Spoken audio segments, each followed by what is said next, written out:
What's up, everyone? It's Drew Kimball from Braintrust Creative. Super excited to bring you this first look at the new features in the 7.2 update of Pro 7 and how they can help with audio for live streams and live production. So if you watched our previous guide to live streaming, you'll notice we ran into a bunch of issues surrounding audio. In fact, a lot of your comments when you hit us up were like, how do we do these workarounds? What do we do? So this update has a lot of those fixes, and we figured better to give you a first look at this new set of features than to try to go back and present you with a hack that you don't even need anymore. So here it is, our walkthrough of 7.2. Let's jump in and check it out. What I've got here is I've got a lot of looks that I kind of built last time when we did our live stream walkthrough. Just for ease of use sake, I set up an external screen that's an NDI feed, and I'm using NDI monitor here to kind of view it. That way, kind of off to the right, we'll see a big view of our output instead of just focusing on the tiny preview here. So most of these updates have to do with the way we're gonna bring in and deal with inputs, both video and audio, and output audio. Right? Pro's always been great at outputting video, but the audio output has always been a little tricky, and the audio input and video input has always been a little bit tricky. Well, this update brings that all together. So there's a few things I want to touch on that will seem like small things, but when you use them in practice will make a big difference. Okay? The first thing is, if we look in our preferences, under the audio tab, you're gonna notice there's a new configuration to this audio tab. We still have the ability to set multi-channel audio, but previously you had to choose a different audio device for your inspector. Your inspector is what you would use to kind of preview a video and make sure the audio is good without playing it out, okay? You'd have to choose an audio output for your inspector and a different one for your main output. Well, what if you had an audio interface with multiple channels and you wanted to use some channels for the main output and some for your inspector? You couldn't do that. So I've got right here a Focusrite. It's a USB audio interface. It's pretty cheap. It's what I'm using right now. In fact, my microphone is plugged right into it and you can see it blinking when I'm talking. So what if I wanted to use this as my output? Well, I can now come here and under my main device, that's the second one on the list here, I can come down and choose my Focusrite Scarlett. And I could even change the routing here, and I could say, I want to make sure that Pro's channel 1 comes down to Focusrite's channel 1, and Pro's channel 2 comes down device channel 2. But my Focusrite has 4 audio outputs. So what if I want my inspector to come down that output? Well, I can just go up to my inspector and I can say, come down here and also use that Scarlett. And I can go to the routing and I can say, why don't you go to channels 3 and 4 instead? So now my main output is coming down channels 1 and 2, my inspector output is coming down channels 3 and 4, and I've been able to route this all through one device. It's a pretty killer way to deal with sound.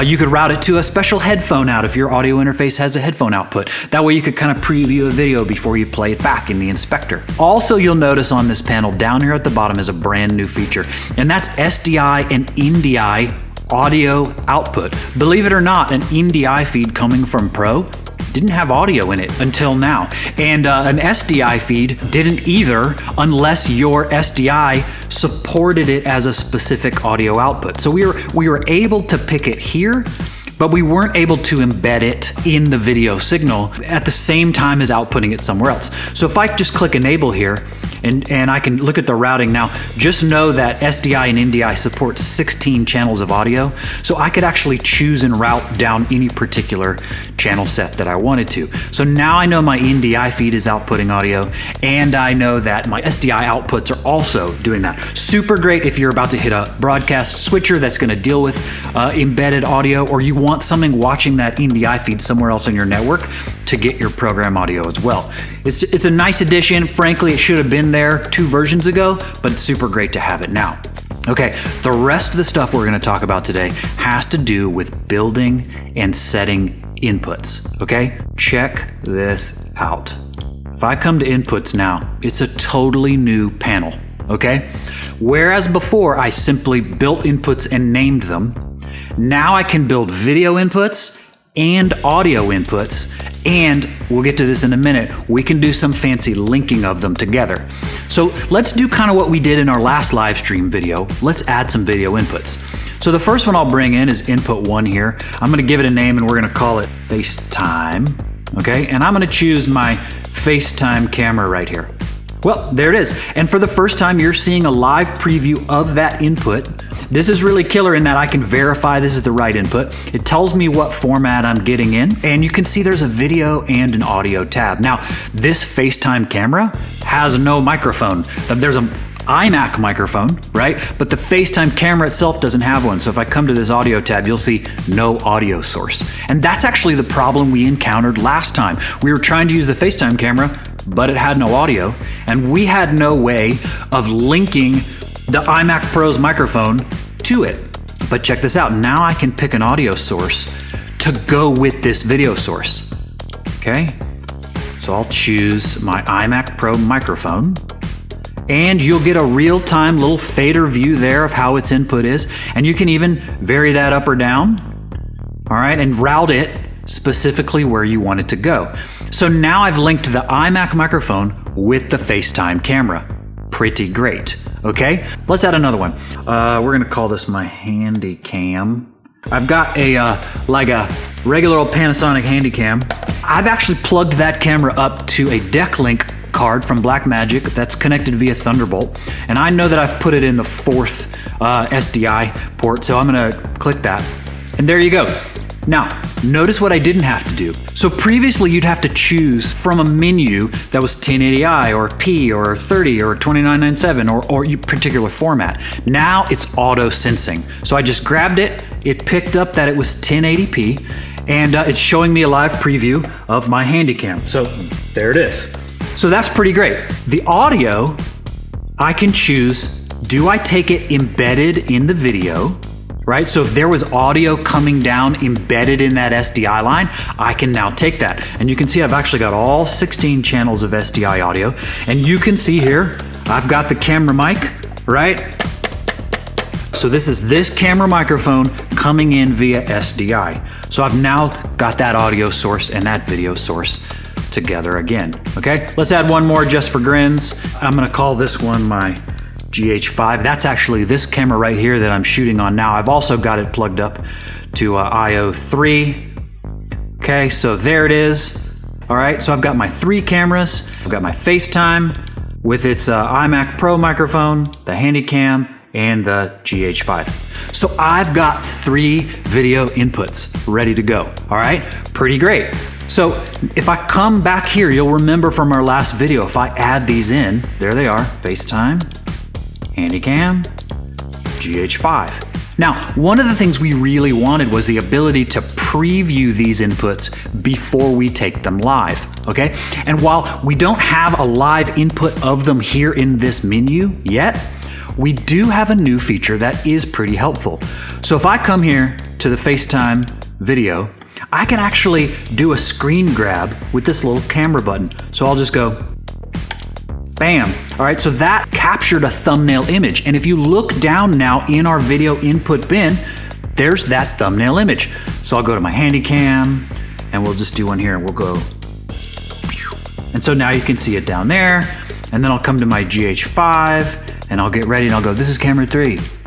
All right, so there we go, 1, 2, 3. Now at least I know what angles they are or what source they typically are. It's not a true live preview while we're cutting it, but at least we'll get a more representative view. You could also load up an image from a file here if you wanted a specific icon or something that helps you remember what input is what. You can just click here, load up a thumbnail from disk. It could just be any image file and that will become the thumbnail. Super handy when dealing with a bunch of inputs.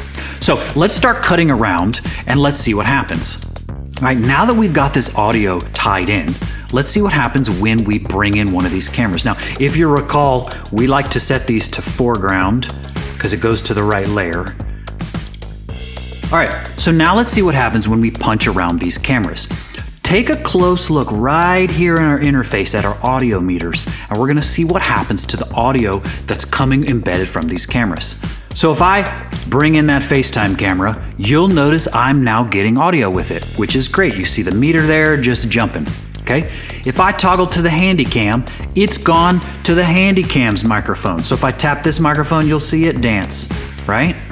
And if I take the GH5 camera, you'll see it go on the meters from this GH5's microphone, okay? So what that means is different audio sources punch around right with it. Now, it used to be that if I were gonna build sort of an elaborate multi-pip setup and all that kind of stuff, I wouldn't get audio with that. Well, the good news is now I do.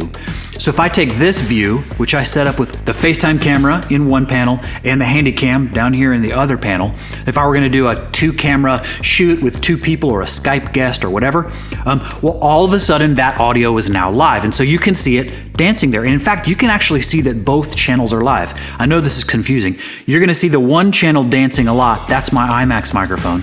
And then you're gonna see down here, that's my Handycam's microphone. So it's mixing the two, which is pretty great. And it will respect the levels that I've set in that input. So I can kind of build a little mix, and now, bam, fire it. I get both cameras with their audio. The two of us can have a conversation, or I could show you something in detail on my computer, and I could build my live stream around that. The same goes for any single camera setup. If we wanted to build some branding around it in a pip, an on-slide element now carries audio with it. That saves us so much trouble, okay? And it respects the transition. So if I've got a half-second fade, the audio does a half-second fade. Very easy. Just like an audio follows video setting on your switcher, it's just gonna toggle right to it.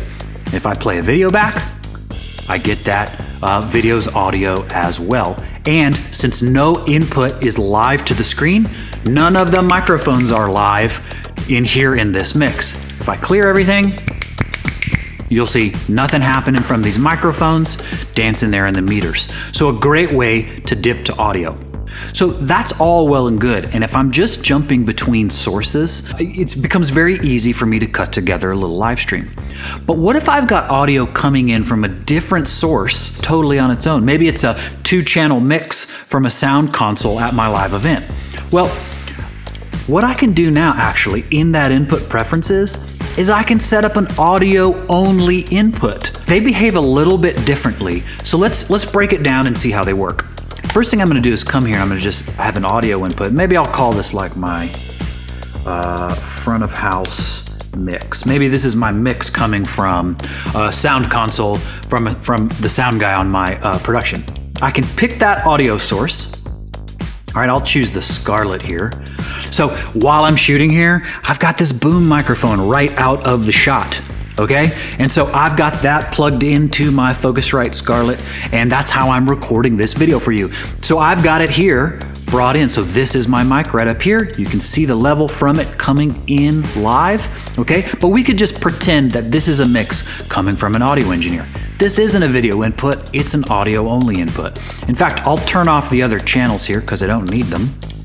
And I'm gonna change the routing so I come in stereo. So it's basically applying my one microphone to both left and right. That way I come in both channels. And so there I am. I could set up an audio delay or an overall volume or a mix volume, all that kind of stuff.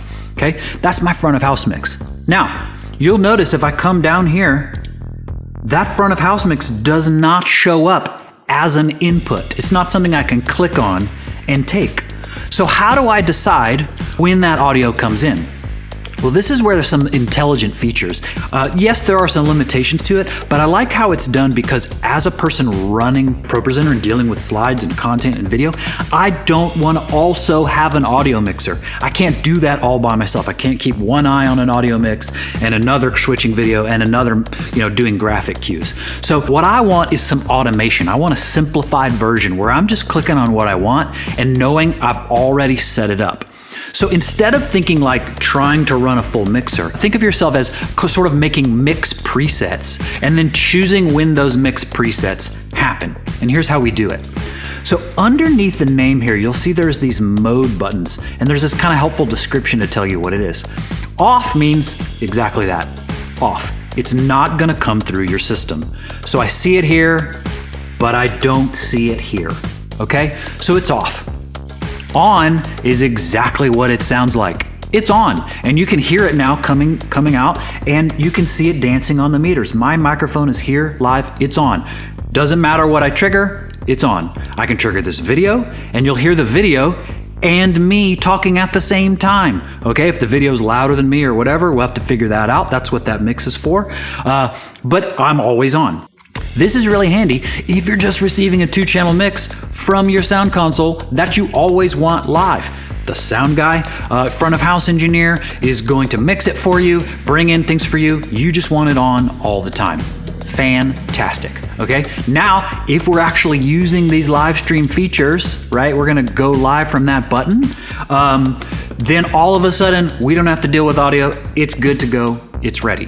Okay, now auto on and auto off, these last two can be a little confusing, so let's talk about what they are.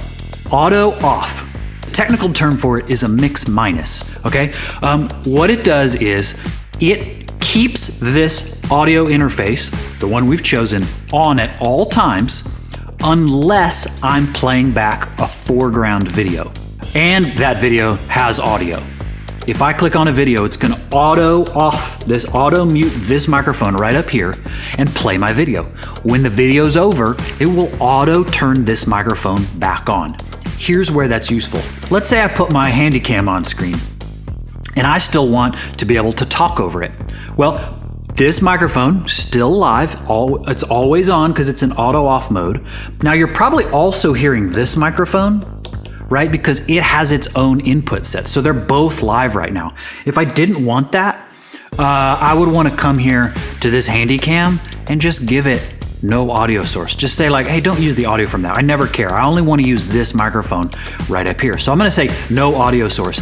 And now, even though I am clicked on this handy cam, you're getting my overhead mic. So that way I could do a demo for you. I could talk about my Focusrite box here in my handy cam, but you're hearing just this microphone, okay? But when I go to a video, I don't want to hear myself talk over the video. I want to take a break and drink a cup of coffee. So what I want to do here is if I play this video, watch what happens on the meters to the microphone. So I'm playing back this video and you're going to see these meters dance, but you're not seeing me talk in those meters, okay? So it auto muted this microphone in Pro 7 while I'm playing this video because I have this video set to be a foreground element. If this were a background video, it would not auto mute me, and that way I could actually talk over a video. So set your video to act as a background if you want to still have your mix come in over the top of it.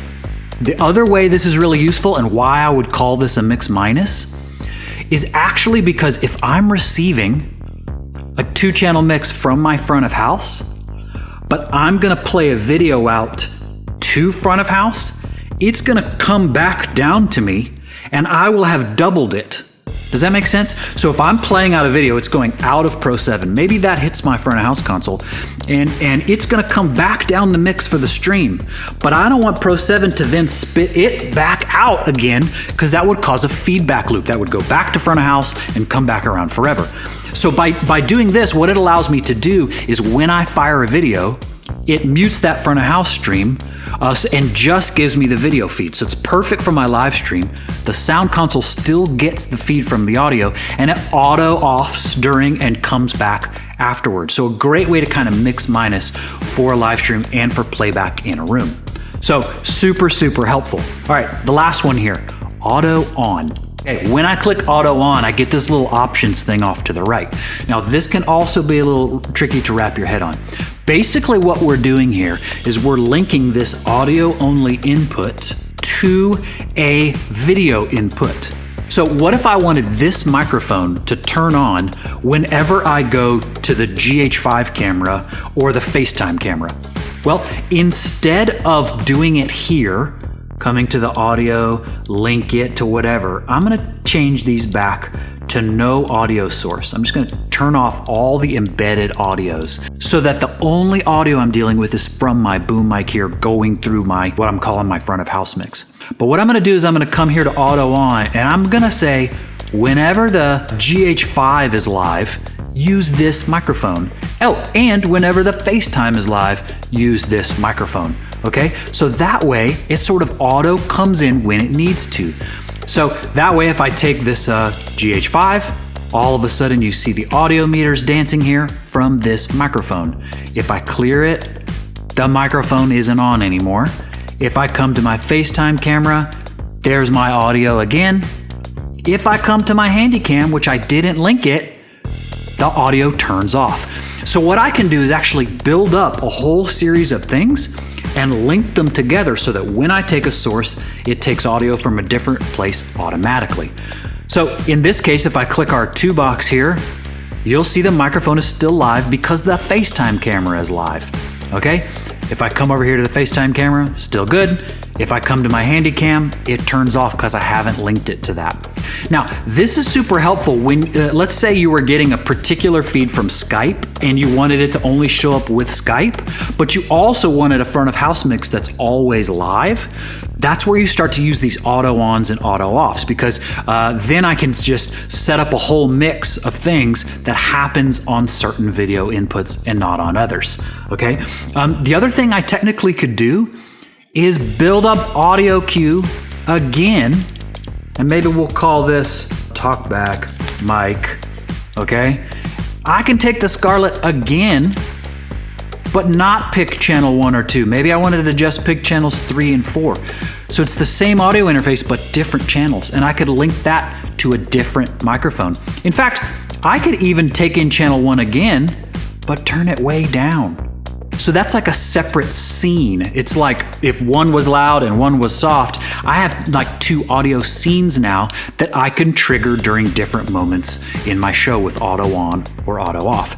And just so you know, if you call on the same audio source twice, they've designed it so that it takes the highest value here. So if I have one set real soft and I bring in the other, it doesn't double it, it just goes to the higher value. So think of it as sort of a highest takes precedence kind of situation. If I were to clear the highest one, it would go back to its lowest setting. And then if I were to clear that, it would clear that.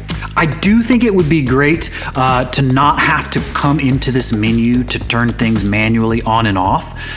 It would be great to be able to have buttons here to trigger audio. In fact, one of the thoughts we were having is we've got this whole audio playlist here. It'd be killer to put some audio on and off scene buttons like give me this scene, give me this scene, give me this on, give me this off. I don't want a full mixing console because frankly I can't keep up with it while doing all the other stuff, but just a couple of buttons would be pretty cool to turn these on and off beyond the autos. But once you set this up, and in practice if you're thinking about it, once you kind of build this mix, either you're coming in from a console or you've brought in a camera feed or whatever, you can kind of leave it and forget it, right? So we know that this mix is linked to these cameras. Whenever I take these cameras, the audio is there and I'm right there and it's good to go.